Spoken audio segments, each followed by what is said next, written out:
Today I want to share how the brain responds to sudden and/or significant life changes.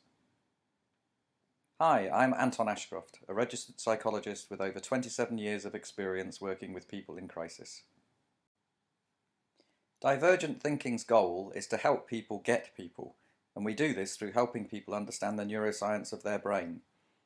Given the current unprecedented changes we're facing in reaction to the COVID-19 pandemic, Natasha suggested we talk about how the brain responds to such sudden and significant changes over time. The impact of the loss of the life and world that was cannot be underestimated. It is likely that the psychological pandemic is going to affect us for much longer than the physical one. Because of how differently our brains are wired, we will all respond to this crisis in our own unique ways. However, there are themes that people will tend to follow. You may have heard of this process as the grief reaction. Perhaps surprisingly, many people will be going through just such a reaction as they adapt to the changes brought about by COVID-19. It can be helpful to consider how the grief process could play out in relation to our thoughts and feelings over the next few months, so that we can feel prepared and prepare others for these predictable reactions as they arise.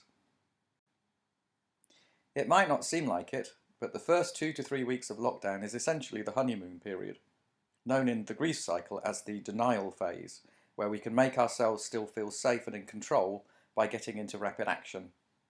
However, this sense of control is likely only to be temporary as we then move on to the next phases of the grief cycle, which may occur for people differently in order, intensity, and duration.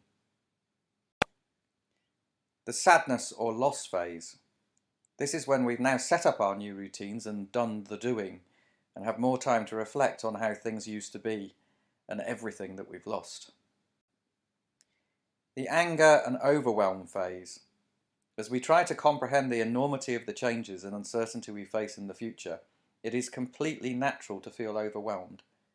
As a defense mechanism, depending on how our brains work, we can cope by either getting angry, frustrated, anxious, or fearful. Last but not least is the acceptance and resolution phase. This occurs when we begin to come to terms with the new world as it is now and start to focus more again on what is within our circle of control to influence. And if you have any questions, please listen to our Facebook live session tomorrow at 2:30 p.m. to learn more about what you can do to support yourself through this. Please jot your questions down on our Divergent Thinking Facebook page so we can be sure to answer them during the session. Be safe and be kind to yourself and others in your bubble.